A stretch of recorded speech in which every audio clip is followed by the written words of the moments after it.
다 함께 일어나셔서 한마음 한뜻으로 찬양드리겠습니다.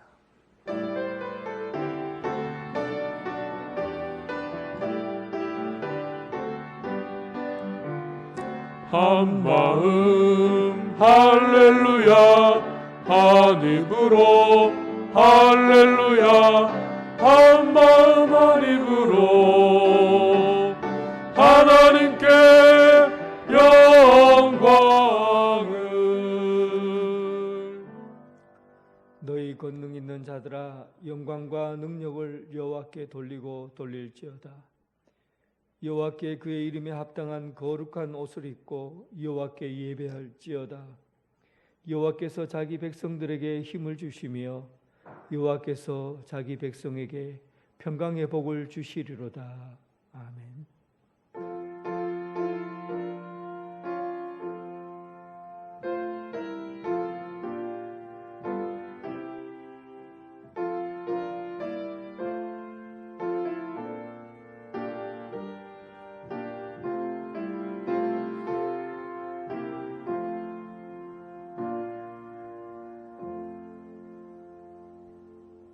찬양과 영광을 받으시기에 합당하신 하나님, 목마른 사슴이 시냇물을 찾듯이 우리 영혼이 하나님을 갈망하나이다. 오늘 예배를 통하여 세상의 욕망과 껍질을 벗어버리게 하시고 생명샘물에서 말씀을 길러 올리게 하옵소서. 오늘 올려지는 예배가 영과 진리로 드려지는 향기로운 제사가 되게 하옵소서. 하나님의 성엄한 하늘 위에 높이 들리시며 주님의 영광이 온 세계 위에 가득하길 원하오며 예수 그리스도의 이름으로 기원하옵나이다. 아멘.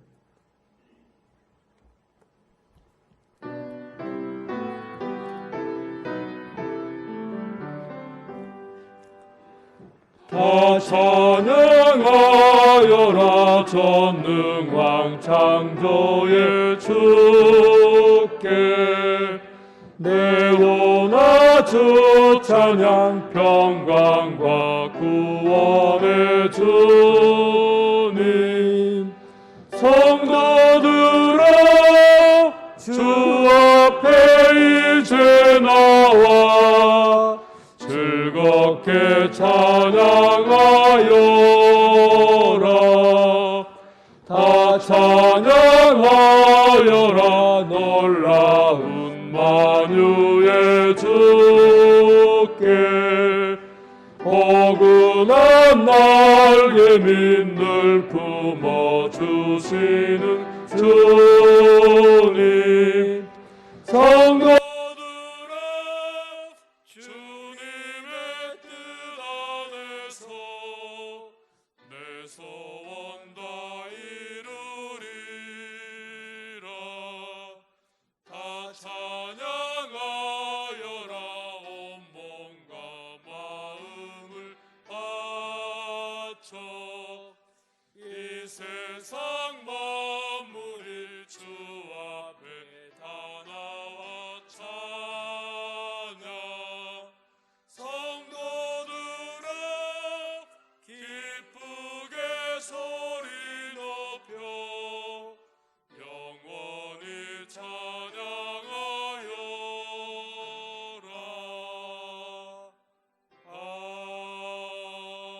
아멘. 사도신경으로 신앙 고백드리겠습니다. 나는 전능하신 아버지 하나님, 천지의 창조주를 믿습니다. 나는 그의 유일하신 아들 우리 주 예수 그리스도를 믿습니다. 그는 성령으로 잉태되어 동정녀 마리아에게서 나시고 본디오 빌라도에게 고난을 받아 십자가에 못 박혀 죽으시고 장사된 지 사흘 만에 죽은 자 가운데서 다시 살아나셨으며 하늘에 오르시어 전능하신 아버지 하나님 우편에 앉아 계시다가 거기로부터 살아있는 자와 죽은 자를 심판하러 오십니다. 나는 성령을 믿으며 거룩한 공교회와 성도의 교제와 죄를 용서받는 것과 몸의 부활과 영생을 믿습니다. 아멘.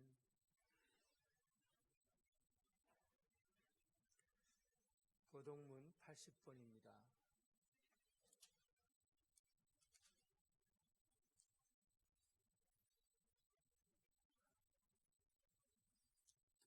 480번.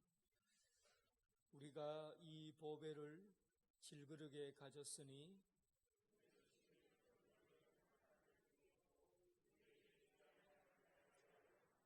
우리가 사방으로 우겨쌈을 당하여도 쌓이지 아니하며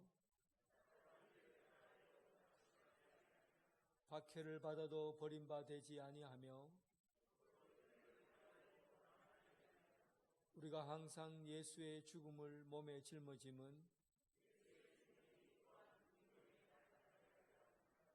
우리 살아있는 자가 항상 예수를 위하여 죽음에 넘겨짐은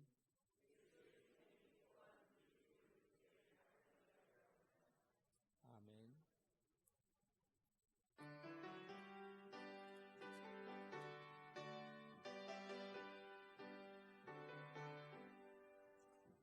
산을 넘어 험곡에 가도 빛 가운데로 걸어가면 주께서 항상 지키시기로 약속한 말씀 변치 않네. 하늘의 영광 나의 맘 속에 차고도 넘쳐 할렐루야를 힘차게 불러 영원히 주를 찬양하리.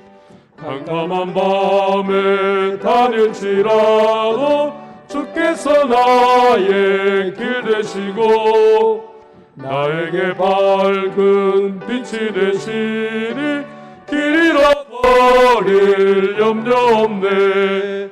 하늘의 영광 나의 맘 속에 차고도 넘쳐 할렐루야를 힘차게 불러 영원히 주를 찬양하리. 광명한 그 빛 마음에 받아 찬란한 천국 바라보고 할렐루야를 힘차게 불러 날마다 빛에 걸어가리. 하늘의 영광 나의 맘 속에 차고도 넘쳐 할렐루야를 힘차게 불러 영원히 주를 찬양하리. 오상민 장로님 기도하겠습니다.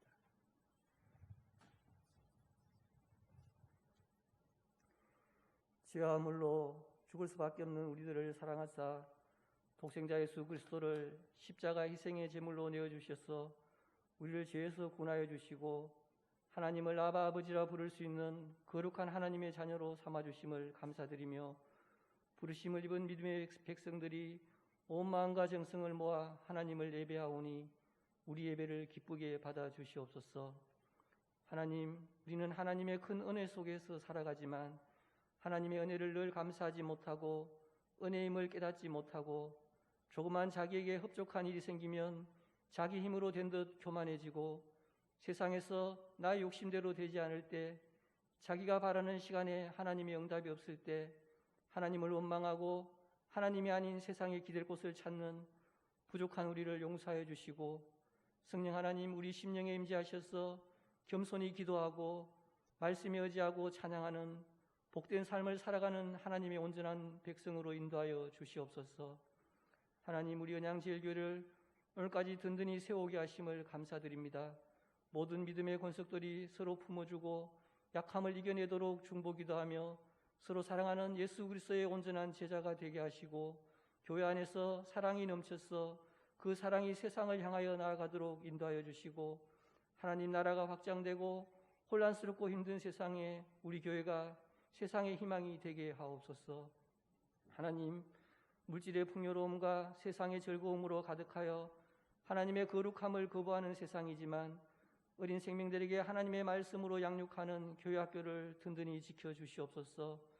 말씀을 증거하시는 교육자분들과 한 명 한 명을 붙들고 어린 학생들을 사랑하며 기도하시는 교사분들에게 성령 충만함을 다하여 주셔서 어린 생명들을 믿음의 길로 인도하고 하나님 나라를 세워가는 데 새 힘이 넘치게 하옵소서.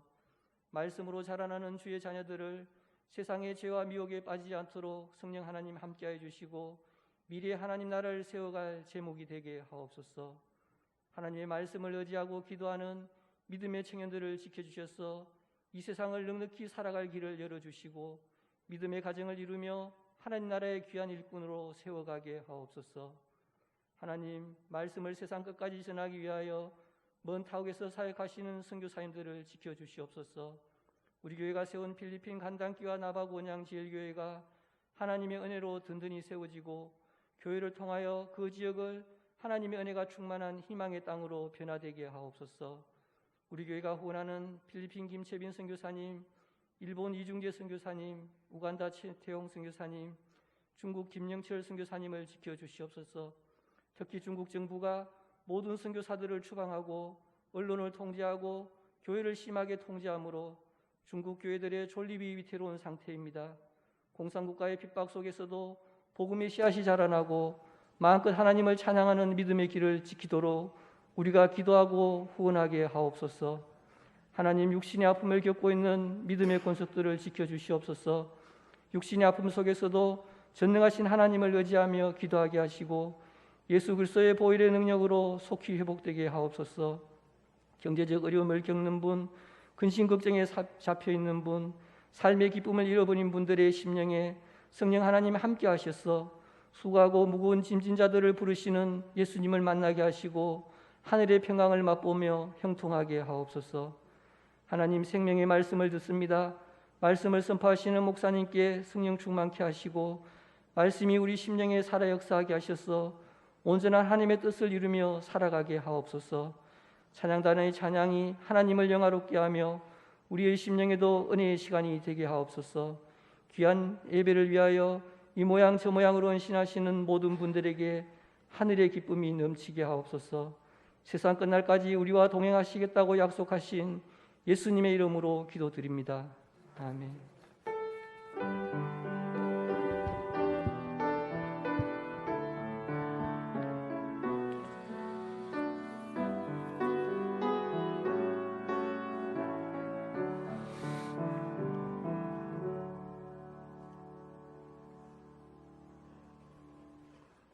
우리 교회 처음 오신 여러분을 진심으로 환영합니다. 새 가족으로 등록하여 주시고 담임 목사님과 신앙 상담을 하여 주시기 바랍니다.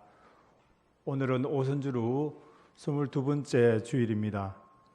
주일 안내비는 1부로 드립니다. 1부는 오전 9시, 2부는 오전 11시. 차량은 정상적으로 운행합니다. 온라인으로 들으시는 분은 오전 11시 30분 유튜브로 들으시면 되겠습니다. 다음 주일 2부 예배부 목양실에서 당회로 모이겠습니다. 온라인 예배 시 헌금은 교회 계좌로 입금하여 주시기 바랍니다. 교회에서 호박죽을 준비했습니다. 나가실 때 가정당 한 통씩 받아가시기 바랍니다. 성경 읽기 릴레이가 1010독째 진행 중입니다. 광고 이상입니다. 찬송 부르면서 봉헌하겠습니다.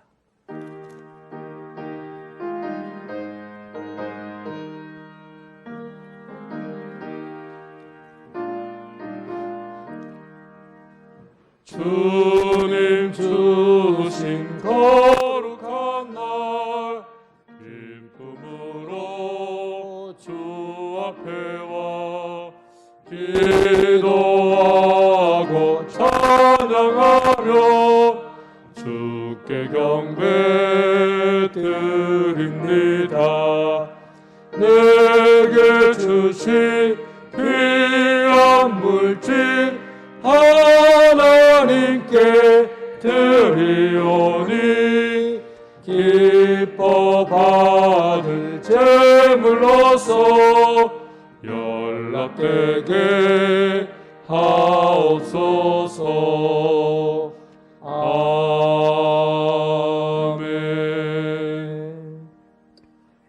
인생의 주인이신 하나님, 삶의 모든 것이 아버지께로부터 나온 줄 알고 감사를 드립니다. 하늘의 새들에게 들의 꽃들에게도 최고로 좋은 것을 먹이시고 입히시는 하나님, 이 땅에 있는 모든 걱정과 염려를 다 맡기게 하시고 주님만 의지하며 살게 하여 주옵소서. 오늘 우리에게 주신 모든 것을 감사드리며 예물을 준비했습니다. 공허한 말로만 드리는 것이 아니라 손으로 행하여 땀 흘린 것으로 주께 올려드립니다. 10의 1조와 감사헌금과 선교현금, 교차시연금 여러 가지 제목으로 올려지는 예물들을 받아 주옵소서. 삶의 발걸음마다 하나님의 은총을 발견하게 하시고 들어가면서 복이 되고 나가면서 복이 되고 언제나 하늘 양식으로 가득 채워지는 영적인 삶으로 채워지게 하여 주옵소서. 예수 이름으로 기도드립니다. 아멘.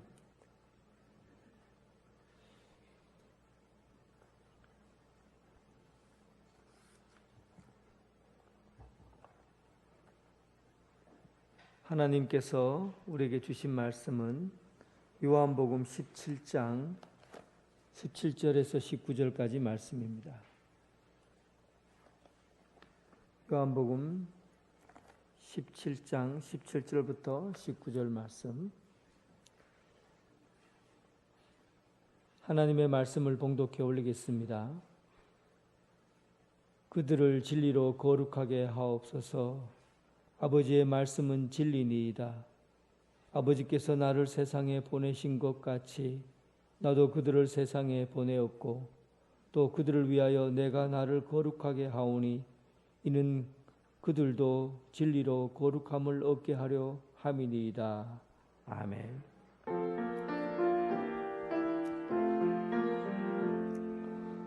아버지 한 말씀 내가 살겠네 내가 살겠네.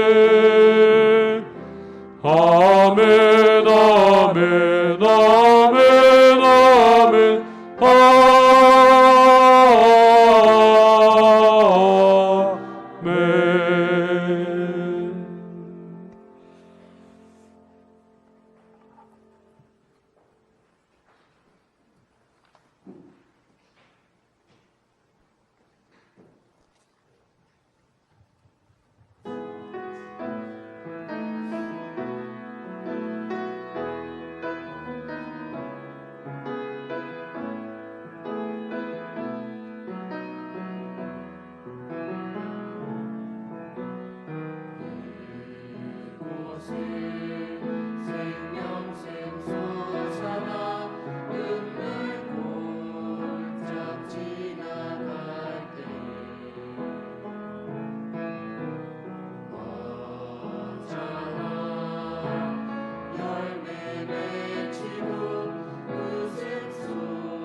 주님의 평강이 여러분들과 함께하길 원합니다.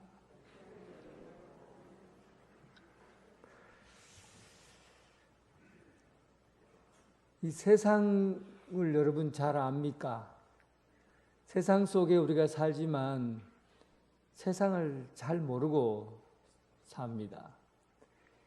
사람들은 세상에 평화를 원하잖아요. 그래서 평화를 원하기 때문에 평화롭게 살려고 하는 일이 뭡니까? 무기를 만드는 거죠. 더 센 무기를 만들어요. 핵무기를 만들어요.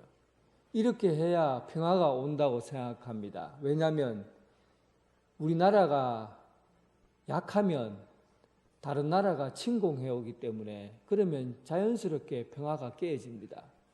결국은 평화를 얻으려면 강력한 무기를 생산하고 만들어야만이 평화가 이루어진다고 보는 거예요.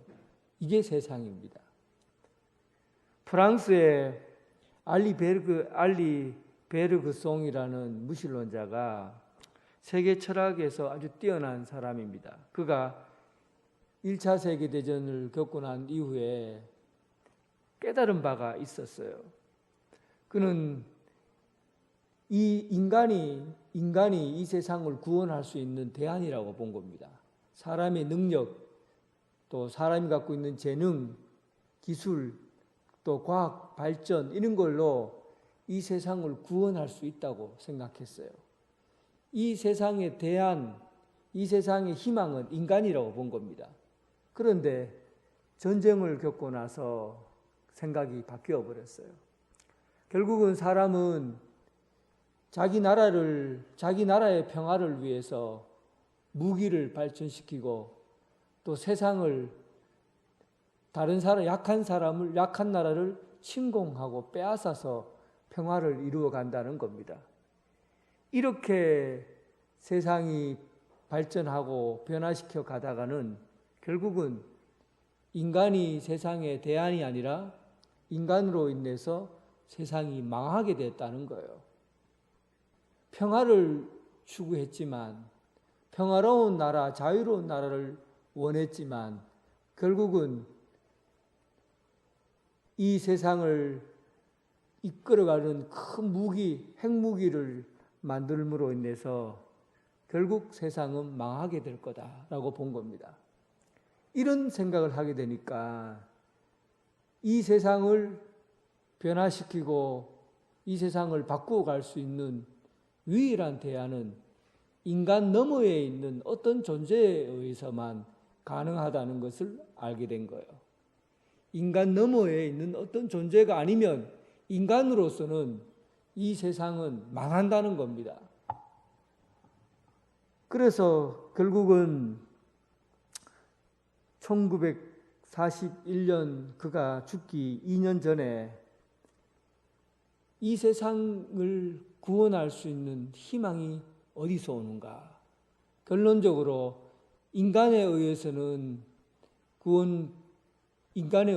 희망이 없고 평화가 없고 인간에 의해서는 결국 이 세상이 망할 수밖에 없는데 이 세상 너머에 있는 그 무언가를 찾다가 결국은 예수 그리스도가 오히려 예수 그리스도만이 이 세상의 구원자라는 사실을 깨닫고 그가 죽기 2년 전에 그는 예수를 주님으로 받아들이고 세례를 받고 그리스도인이 됩니다.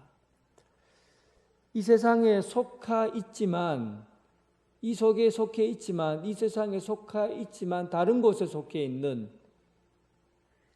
예수 믿는 사람들이 이 세상의 희망이요 대안이라는 뜻이에요. 그래서 오늘 본문에 읽지 않았지만 14절에 보면 내가 세상에 속하지 아니함 같이 그들도 세상에 속하지 아니함을 인함이라 라고 주님이 우리 그리스도인들이 속해 있는 곳, 이 세상에 속해 있지만 이 세상에 속해 있지 않는 예수 믿는 사람을 통해서 이 세상에 희망이 되고 또 세상을 변화시킬 수 있는 유일한 대안이 된다는 것을 말해주고 있습니다.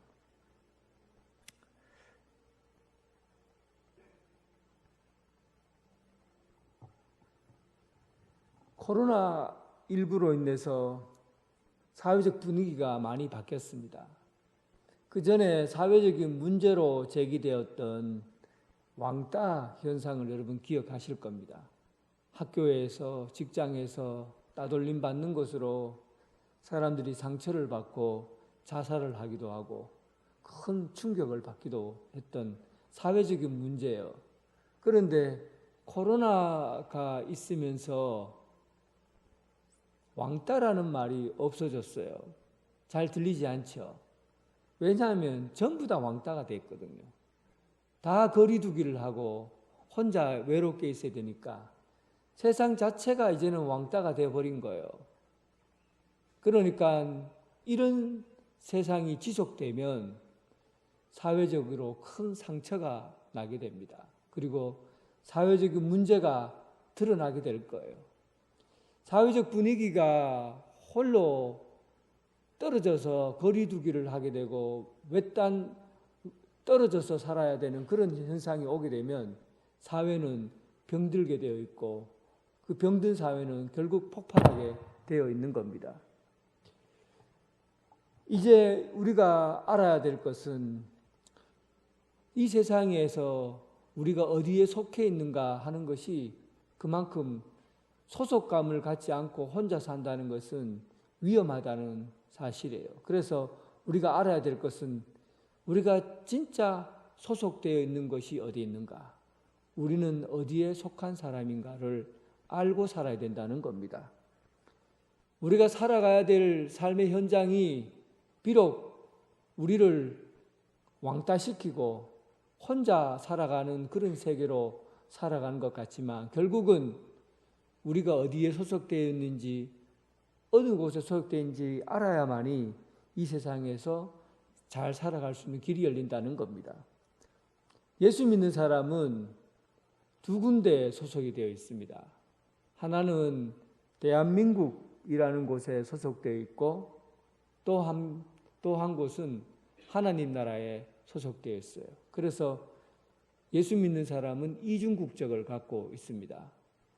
그런데 이 소속된 이 곳도 얼마나 내가 우리 나라가 가치 있는 나라인가에 따라서 소속감이 달라집니다.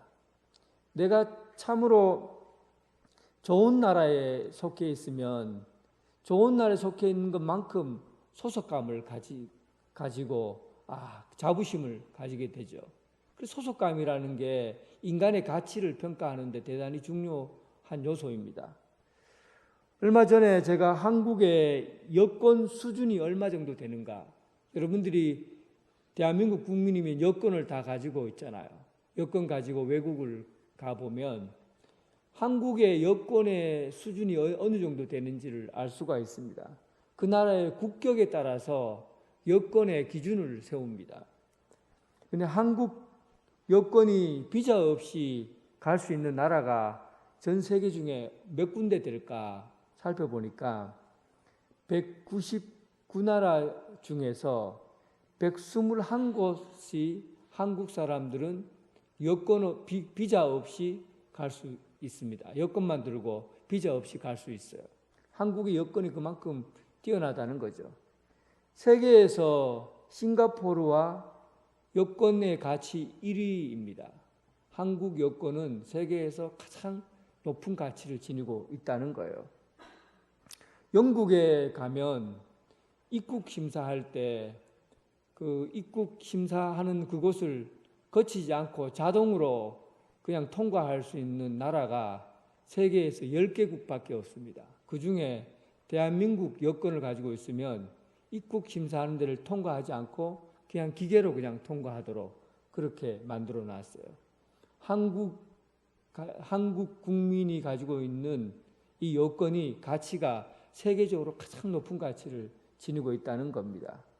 그럴 때 여러분 여권만 들고 있어도 자부심을 갖죠. 내가 대한민국 국민이야. 나는 무사 통과야. 어디나 갈 수가 있어. 이렇게 내가 어느 나라에 소속되어 있는가에 따라서 사람의 가치가 결정되고 그 가치를 통해서 내가 얼마나 소중한 사람인가를 생각하게 되는 거거든요. 그런데 우리는 이 땅에, 이 세속적인 나라에 소속되어 있지만 또 다른 나라에 소속되어 있다는 겁니다. 그만큼 내가 어디에 소속되어 있는가가 중요한데, 나는 이 나라에 소속되어 있지만은 이보다 더 큰 나라, 하나님 나라에 소속되어 있다는 것. 이 이중국적을 가진 이 가치를 우리 믿는 사람은 생각하고 살아야 됩니다.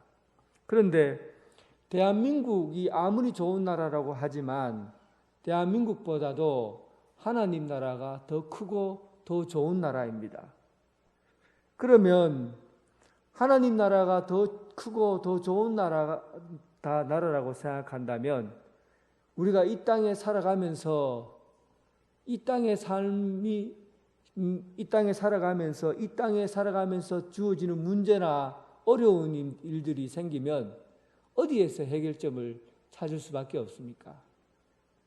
지금 이 땅에서 살다가 어려움을 겪고 힘든 과정을 겪게 될 때, 그때 이 땅에서의 삶보다도 더 좋은 나라에서 답을 구하는 것이죠. 대한민국에서 해결해 줄 수 없는 문제들이 많이 있어요. 삶에서 한국 땅에서 살아도, 대한민국의 국민으로 살아도 나라에서 해결해 줄 수 없는 문제들이 드러나게 됩니다. 그때 우리는 어디에서 답을 찾아야 됩니까? 이 땅에서 답을 찾을 수 없을 때 이것보다 더 큰 나라, 하나님 나라에서 답을 찾을 수밖에 없는 겁니다. 그래서 우리가 이곳에서 희망을 가지고 또 소망을 갖고 사는 것은, 비록 우리가 이 땅에 살아가면서 겪게 되는 여러 가지 어려움을 겪지만 대안 없는 삶을 사는 것이 아니라 우리는 대안이 있는 삶을 살게 된다는 것이죠. 그래서 예수 믿는다는 것은 예수 믿지 않는 사람하고 차별이 생기게 됩니다. 우리는 대한민국에 소속되어 있으면서 대한민국 국민으로서 많은 혜택을 누리고 살아가고 있지만, 그러나 우리 인생이 만만치 않다는 것을 알게 됩니다. 어디에 살든지 간에 우리가 겪게 되는 삶의 어려운 점들, 또 해결하지 못한 점들이 늘 우리에게 주어지게 되어 있어요. 그때 우리에게 정답을 주고 답을 주고 해결점을 찾게 해주는 것이 바로 하나님 나라입니다. 그래서 우리는 하나님 나라에 소속되어서 살아간다는 것이 얼마나 이중국적을 가지고 살아가고 있다는 것이 우리 예수 믿는 사람들의 정체성이요 자부심이 된다는 겁니다. 오늘 본문 말씀 17절을 보시면, 그들을 진리로 거룩하게 하옵소서, 아버지의 말씀은 진리니이다. 오늘날 이 세상에 답을 주고 해답을 줄 수 있는 것은 진리로 거룩하게 한 아버지의 말씀이라고 합니다. 하나님 나라에 속한 사람들은 진리로 거룩하게 되었고 진리의 말씀 가운데 사는 거죠. 그래서 진리를 갖고 있는 사람들이 이 세상을 변화시켜 나갈 수 있고 바꾸어 나갈 수 있게 된 겁니다. 김영식 교수님, 백세 철학자인 김영식 교수님과 서울대 사학과 출신 한우군과 안병욱 선생이 유럽 여행과 세계 여행을 떠났습니다. 이들이 유럽과 그리고 세계의 많은 나라들을 돌아보고 와서 세 사람이 모여서 이야기를 나누었대요. 역사학자들이니까 세계 유럽이나 또 아시아 여러 나라를 다니면서 역사적으로 보는 눈들이 상당히 뛰어났을 거라고 생각합니다. 이들이 세계를 돌아다니고 나서 결론적으로 생각되어진 자기 생각들을 이야기를 해요. 그리고 이런 얘기를 나누었습니다. 세계를 돌아보고 나니까 정치나 경제나 사회 전반에 걸쳐서 종교가 차지하는 위치가 얼마나 지대하고 큰가 하는 것을 알았다는 거예요. 세상이 발전하고 퇴보하고의 문제는 종교가 그 근본적인 문제에서 차지하고 있더라는 겁니다. 어떤 종교를 가지냐에 따라서 사회 분위기라든지 경제적인 경제력이라든지 형태들이 완전히 달라진다는 겁니다. 그래서 가만히 보니까 세계에서 가장 가난하고 못 살고 경제적으로 또한 정치적으로 힘들게 사는 나라는 불교 사회가 가장 어려운 사회, 불교를 믿는 국가가 가장 가난하고 어려운 나라, 정치적으로도 경제적으로 전반적으로 어렵다는 겁니다. 그리고 그 다음 유교 사회가 그렇고 그 다음에 천주교, 그리고 그 다음에 기독교. 뭐 천주교는 기독교라는 같은 이야기지만 천주교보다는 기독교 국가가 훨씬 더 사회적으로 경제적으로 발전된 세상 속에 있더라는 겁니다. 이 얘기를 왜 하느냐 하면 종교가 사회에 영향을 미치고 있다는 거예요. 국가 발전과 세계 영향력을 미치는데 어떤 말씀을 갖고 적용하고 사냐에 따라서 세상이 발전할 수도 있고 세상이 퇴보할 수도 있다는 겁니다.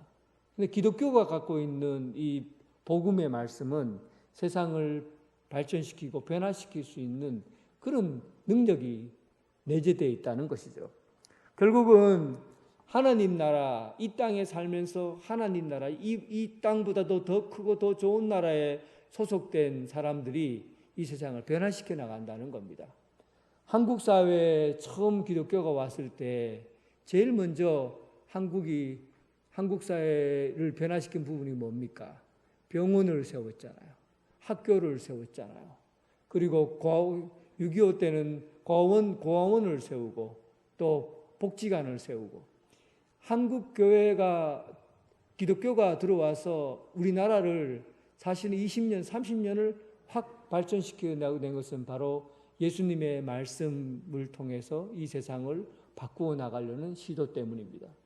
결국은 이 세상 가운데 하나님 나라의 가치를 실현해가는 그런 기독교에 의해서 세상은 바뀌고 변화되었던 것이죠. 사실은 우리가 지금 교회가 여러 방면에서 비난을 받고 있고 또 부족한 부분에 대해서 어느 부분 비판을 받고 있지만은 실제로 역사적으로 본다면 기독교가 이 세계 가운데에서 변화시키고 발전시킨 요소는 하나님 나라를 가까이 가기 위해서 세워지기 위해서 움직여왔던 이 능력이 하나님 말씀 진리 가운데 있다는 것을 우리에게 역사적으로 보여주는 일입니다. 그래서 오늘 우리는 하나님께서 이 세상을 창조하시고 이 세상을 변화시켜 나가도록 우리를 부르셔서 세상 가운데 보내셨다는 사실을 이 말씀을 통해서 우리는 중요하게 생각해야 됩니다. 오늘 말씀을 다시 한번 보겠습니다.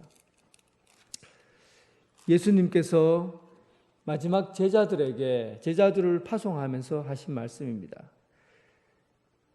18절에 보면 아버지께서 나를 세상에 보내신 것 같이 나도 그들을 세상에 보내었고 아버지께서 나를 세상에 보내신 것 같이 나도 그들을 세상에 보내었다.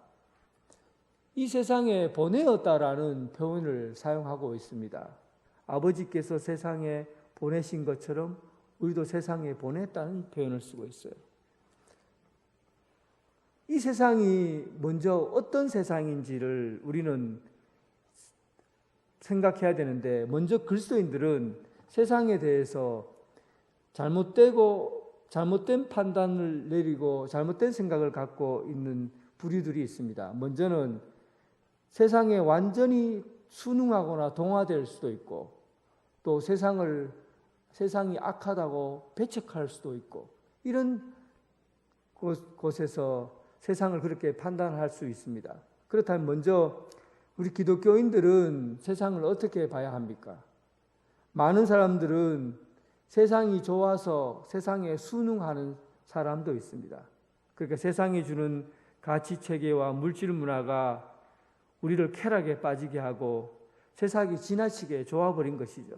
그래서 세상을 변화시키려고 들어가야 되는데 세상을 변화시키는 것이 아니라 세상에 빠져서 세상의 쾌락에 그리고 세상이 주는 즐거움에 빠져서 빠져나오지 못하는 겁니다. 개구리를 삶는 방법 중에 하나가 물 온도를 처음부터 15도 정도에 놓으면 개구리들은 물속에서 기분 좋게 헤엄을 치고 논답니다.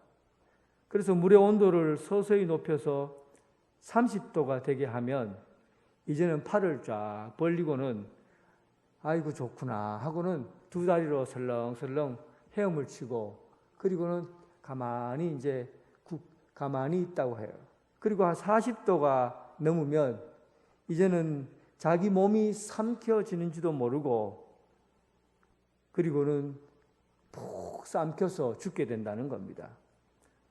개구리가 만약에 처음부터 40도가 넘는 뜨거운 물에 넣으면 당장에 뛰쳐나오게 될 겁니다. 오늘날 우리가 세속에 빠지는 과정이 세상이 좋기 때문에 이렇게 빠져가는 거예요. 처음에는 세상이 그냥 조금의 매력이 있고 좋은 것 같아서 발을 담그다가 자꾸만 발을 담그다 보니까 세상이 너무 좋아지는 것이죠.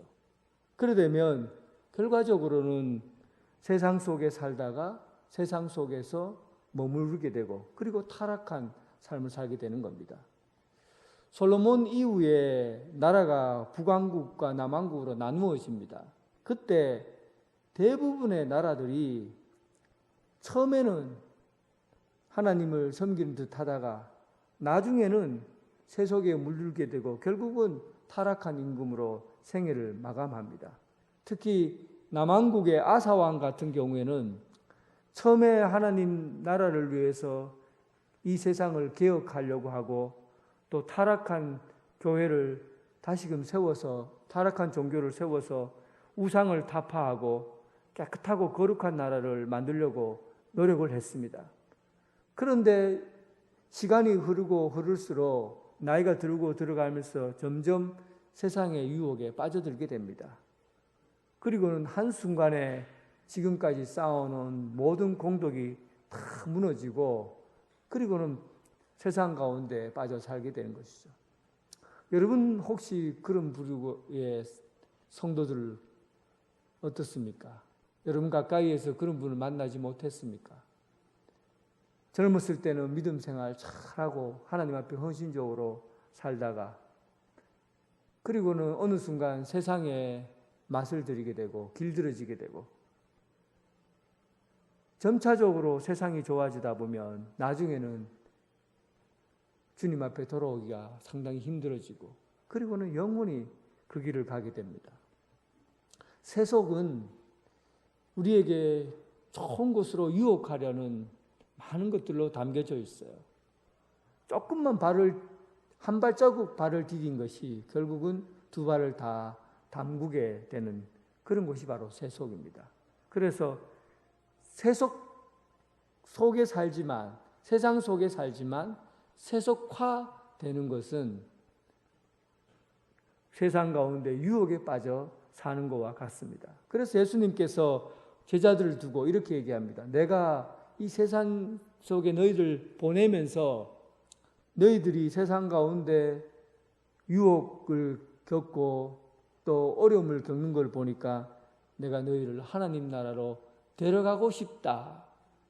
하나님 나라로 지금 데려가고 싶지만 그러나 지금 이 세상에 너희를 남겨두게 된 것은 이런 어려움을 통해서 힘든 과정을 통해서 이 세상을 바꾸어 나고 변화시킬 수 있는 능력을 내가 주기 위해서 내가 아직도 너희를 이 세상에 남겨둔다. 이렇게 주님이 말씀하셨거든요. 그러니까 세속화라는 것이 굉장히 여러분 우리를 유혹 가운데 빠지게 합니다. 그리고 두 번째 세상에 대해서 보는 관점은 이런 관점이 있습니다. 세상은 아예 악하니까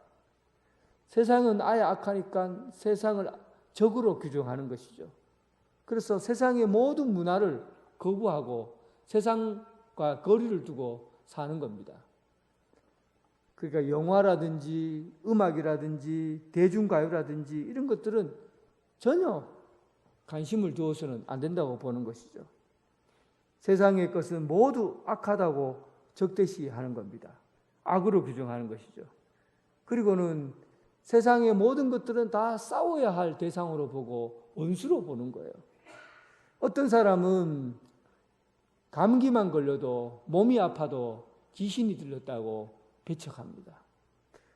그래서 세상을 전부 싸워야 할 대상으로 보고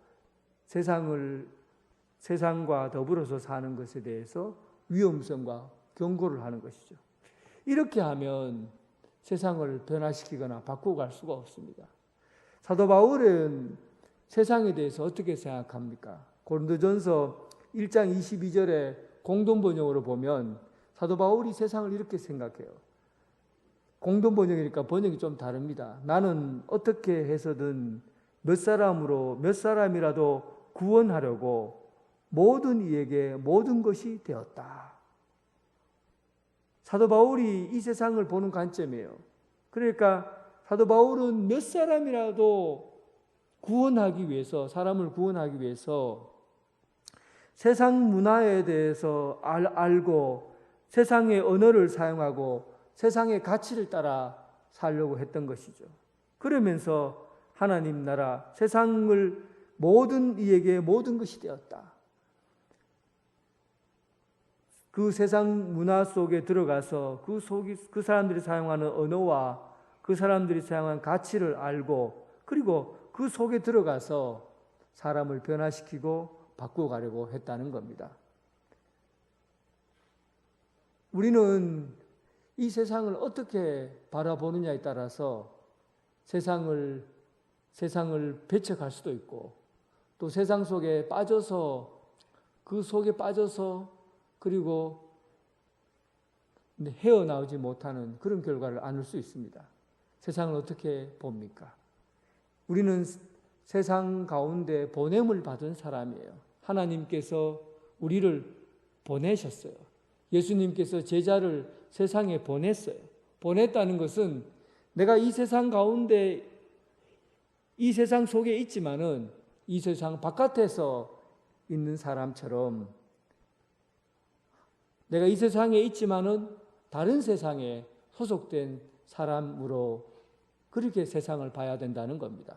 내가 이 세상에 있지만 내가 이 세상을 너머에 있는 세계 속에 속한 사람으로 하나님의 보내심을 받은 사람으로 이 세상을 바라봐야 된다는 것이죠. 이렇게 보냄을 받은 사람을 어떤 사람을 보내겠습니까? 하나님께서 이 사람을 보낼 때 예수님께서 내가 너희를 세상에 보낸다고 할 때 어떤 사람을 보내겠습니까? 가장 믿을만하고 또 이제는 준비가 잘 되었다라고 하는 사람을 보내지 않겠어요? 제가 여러분들에게 한 말씀드린 적이 있지만 저희 아버지가 소를 키워서 소를 팔아서 장사를 했어요. 어느 날 솥값을 소를 사서 그 이웃에게 솥값을 지불해 줘야 되는데 그 솥값을 지불할 때 아버지가 본인이 솥값을 가지고 가지 않고 저에게 그 다른 이웃 아저씨 집에 내보고 돈을 갖다 주라고 하는 겁니다.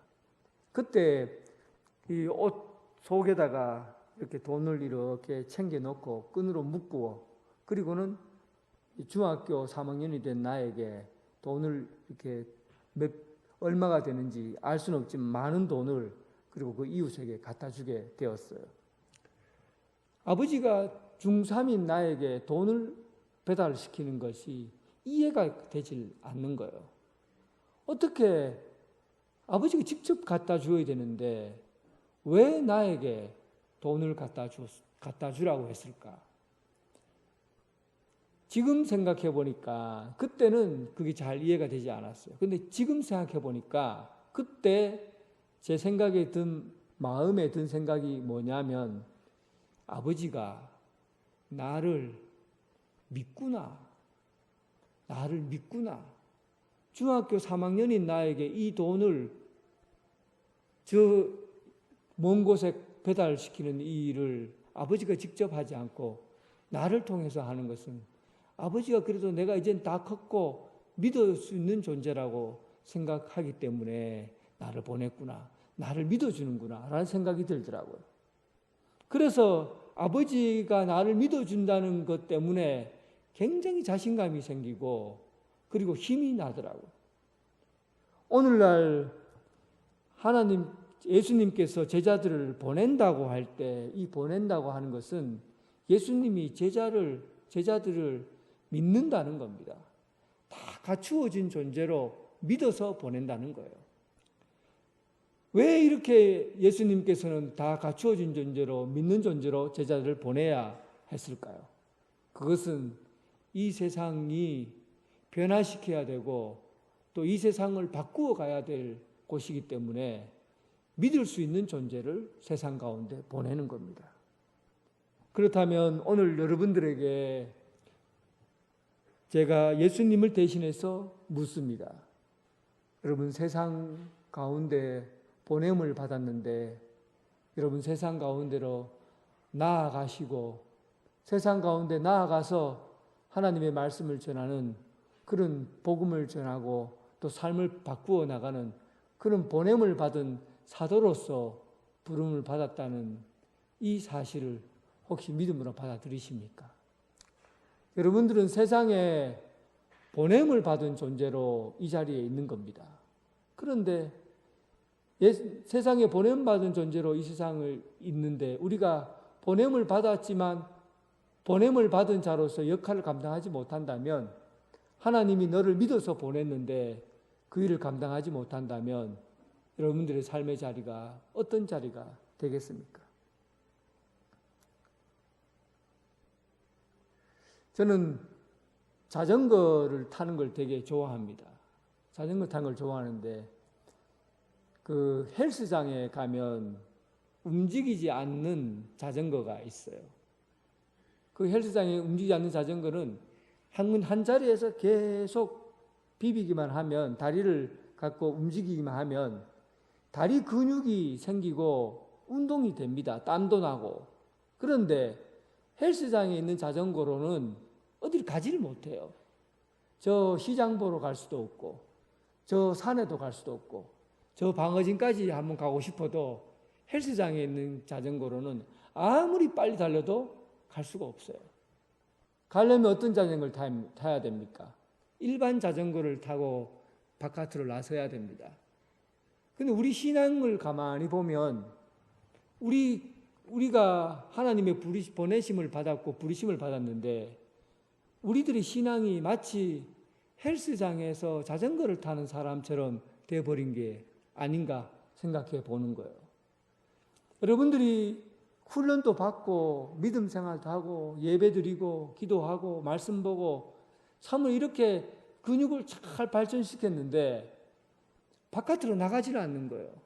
보냄을 받았다고 하면 나가야 되는데 나가서 하나님의 말씀을 전하고 세상 속에 들어가서 세상을 바꾸고 변화시켜 나가야 될 그런 일을 해야 되는데 보냄을 받았지만은 나가지 않는 것이죠.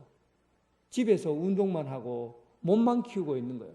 자기 몸만 키우고 있는 겁니다. 사랑하는 성도 여러분, 우리가 예수 그리스도를 통해서 보냄을 받은 자라는 사실을 기억하시기 바랍니다. 예수님이 여러분들을 믿어요. 어떻게 믿고 있습니까? 세상을 바꾸고 변화시킬 수 있는 유일한 대안으로서 예수 믿는 사람을 선택했다는 겁니다. 그런데 아직도 우리가 교회 안에만 머물고 있고 교회 안에서 우리 자신만을 바꾸고 우리 몸집만 변화시켜 나가려고 하는 이런 행위를 두고서 우리가 어떻게 이 세상을 바꾸어 나가는 그 사명을 감당할 수 있겠습니까? 예수님께서 제자들에게 마지막으로 부탁한 말이에요. 예수님께서 십자가에 못 박혀 죽으시기 전에 내가 떠나면서 마지막으로 제자들에게 부탁한 겁니다. 내가 거룩하여지고 거룩한 것 같이 너희들도 거룩하여지고 그리고 내가 세상에 너희를 보내노니 너희는 세상에 나가서 이 세상을 바꾸고 변화시키는 그런 역할을 감당하라는 겁니다. 오늘 사랑하는 성도 여러분, 헬스장에서 자전거만 타는 그리스도인이 아니라 세상 바깥으로 페달을 밟고 나아가서 언양뿐만 아니라 땅끝까지 세계를 변화시켜 나가는 그런 하나님 이 세상에 속해 있으면서 하나님 나라에 속해 있는 그런 일꾼으로 주님의 사역을 감당하는 여러분 되시기를 주님의 이름으로 축원합니다. 하나님 아버지, 예수님께서 제자들을 이 세상에 보내신 것 같이 오늘도 이리와 늑대가 가득한 세상 가운데 우리를 보내심을 믿습니다. 사람을 변화시키고 바꾸어가는 이 일들에 대해서 주님께서 우리에게 성도로 부르시고 거룩한 백성으로 불러서 이 일들을 감당하게 하였사오니 앞으로 이 세상이 어둡고 힘들어지는 과정 속에서도 세상의 짠맛을 내고 또 빛으로 세상을 바꾸어가는 그런 세상을 변화시키는 그런 성도가 되게 하여 주옵소서. 우리 교회가 앞으로 이 일들을 감당하기 위해서 세상과 담을 쌓고 살거나 또한 세상 속에 머물러서 세상 속에 빠져서 사는 그런 공동체가 아니라 오늘날 예수 그리스도의 향기를 품고 예수 그리스도의 옷을 입고 거룩한 그리스도의 몸으로 세상을 바꾸어 나가는 그런 일들을 감당하게 하여 주옵소서. 작은 곳에서 또한 큰 곳에서 직장에서 삶의 현장에서 주의 이름으로 삶을 변화시켜 나가는 성도가 되게 하여 주옵소서. 예수님 이름으로 기도드립니다. 아멘. 다 함께 일어나셔서 찬송드리겠습니다.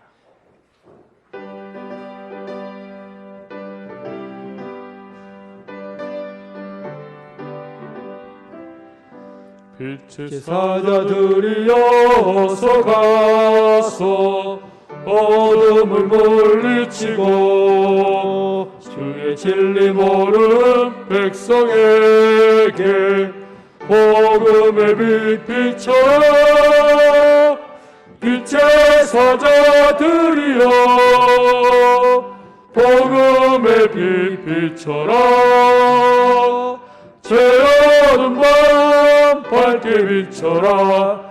빛의 사자들이여 선한 사역 위하여 힘을 내라. 주 함께 하시겠네.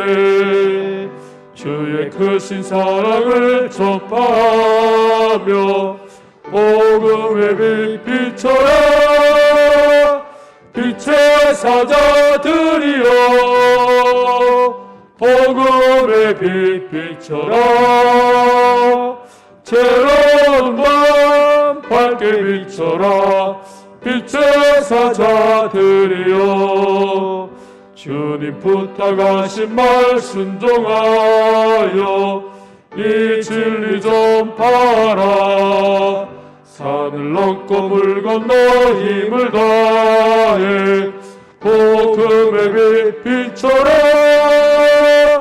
빛의 사자들이여 복음의 빛 비춰라. 죄어둔 밤 밝게 비춰라. 빛의 사자들이여 동서남북 어디나 땅끝까지 주님만 의지하고 눈 어두워 못 보는 백성에게 복음의 빛 비춰라. 빛의 사자들이여